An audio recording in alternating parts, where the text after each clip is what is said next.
نحمده ونصلي على رسوله الكريم أما بعد فقال النبي صلى الله عليه وسلم المؤمن القوي خير وأحب إلى الله تعالى من المؤمن الضعيف أو كما قال عليه الصلاة والتسليم۔ نبی کریم علیہ الصلاۃ والسلام ارشاد فرماتے ہیں کہ اللہ کی نگاہ میں وہ مومن زیادہ پیارا ہے، اللہ کی نظروں میں وہ شخص زیادہ محبوب ہے، اللہ کے وہاں اس شخص کی زیادہ اہمیت ہے جو شخص طاقتور ہے۔ طاقتور ہونا چاہے جسمانی اعتبار سے ہو اور چاہے مالی اعتبار سے ہو، اس لیے کہ جسمانی اعتبار سے جب وہ طاقتور ہوگا، جب وہ پہلوان ہوگا، جب وہ زور آور ہوگا تو طاغوتی طاقتوں کا مقابلہ کر سکے گا، شیطانی طاقتوں کا مقابلہ کر سکے گا، شیطان کے چیلوں کو زیر کر سکے گا، شیطان کے دوستوں کو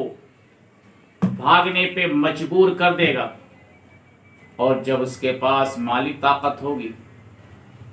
غریبوں کی مدد کرے گا،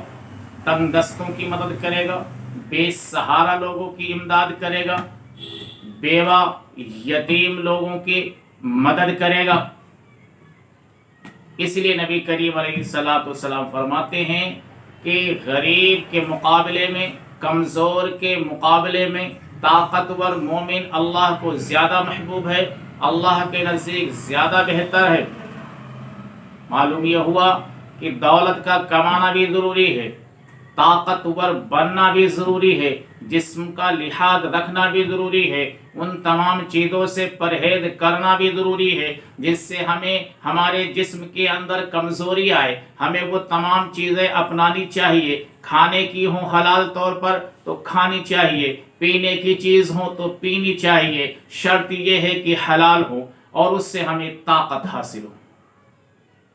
حضرت عبداللہ ابن عمر رضی اللہ تعالیٰ عنہ فرماتے ہیں نبی کریم علیہ الصلاۃ والسلام تشریف فرما ہے، جلوہ فروز ہیں، ایک صاحب تشریف لاتے ہیں، نبی کریم علیہ الصلاۃ والسلام سے عرض کرتے ہیں کہ حضرت میں بہت تنگ دست ہوں، میں فقیر ہوں، غربت کا شکار ہوں،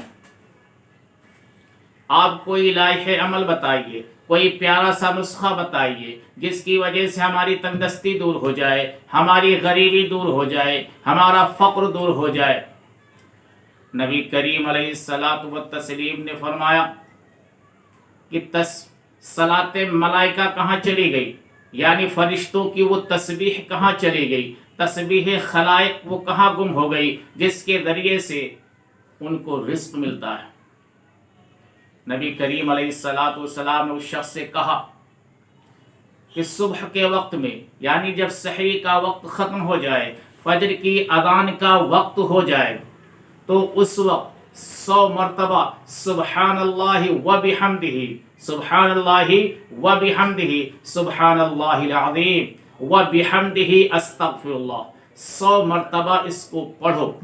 100 مرتبہ اس کو پڑھنے کی وجہ سے، 100 مرتبہ پڑھنے کی برکت سے اللہ تبارک و تعالیٰ تمہاری تنگ دستی دور کر دیں گے، تمہاری غریبی دور کر دیں گے، تمہارا فقر دور کر دیں گے، تمہاری ہر طرح کی کمزوری دور فرما دیں گے۔ حضرت عبداللہ ابن عمر رضی اللہ تعالیٰ عنہ فرماتے ہیں وہ شخص یہ دعا سیکھ کر چلا گیا، کچھ دنوں کے بعد دربار نبوی میں حاضر ہوتا ہے، محمد عربی صلی اللہ علیہ وسلم کی چوکھٹ پہ حاضر ہوتا ہے، آپ کے دربار میں حاضر ہوتا ہے اور عرض کرتا ہے کہ حضرت آپ سے جو ہم نے دعا سیکھی تھی اس دعا کی برکت کا معاملہ یہاں تک پہنچا ہے کہ ہمارے گھر میں اب کوئی جگہ خالی نہیں ہے جہاں پر دولت رکھی جا سکے، ہمارا پورا کا پورا گھر دولت سے بھرا ہوا ہے، کھچا کھچ دولت سے بھر چکا ہے۔ یہ ہے دعا، معمولی سی دعا ہے، اس دعا پہ عمل کرنا ہمارے لیے آسان ہے۔ اگر ہم مالدار بننا چاہتے ہیں، صاحب حیثیت اور صاحب ثروت بننا چاہتے ہیں، اہل دولت بننا چاہتے ہیں، مالا مال ہونا چاہتے ہیں تو اس دعا کو اپنانا ہوگا۔ علماء لکھتے ہیں کہ اس دعا پہ عمل کرنا، اس تسبیح کو پڑھنا اس انداز میں زیادہ آسان ہے کہ فجر کی اذان ہوتے ہی ایک شخص اٹھ جائے، جس شخص کو یہ دعا پڑھنی ہے وہ فجر کی اذان سنتے ہی اٹھ جائے، وضو وغیرہ سے فارغ ہونے کے بعد گھر ہی کے اندر فجر کی سنتیں ادا کرے اور پھر مصلی پر بیٹھ جائے، 100 مرتبہ یہ دعا پڑھے اور یہاں تک کہ فجر کی جماعت کا وقت ہو جائے اور مسجد روانہ ہو جائے۔ اس طرح سے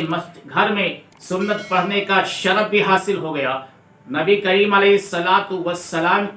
کے اس فرمان پہ عمل کرنے کا شرف حاصل ہو گیا کہ اپنے گھروں کو قبرستان نہ بناؤ، یعنی معلوم یہ ہوا گھر میں ہم نے سنت پڑھی تو کئی فائدے ہو گئے کہ ہمیں اس دعا کا پڑھنا ہم آسان ہو گیا اور سنت پہ عمل بھی ہو گیا۔ اب جب نبی کریم علیہ السلام کی بتائی ہوئی دعا ہم پڑھیں گے، نبی کریم علیہ السلام کی سنت پہ عمل کریں گے تو انشاءاللہ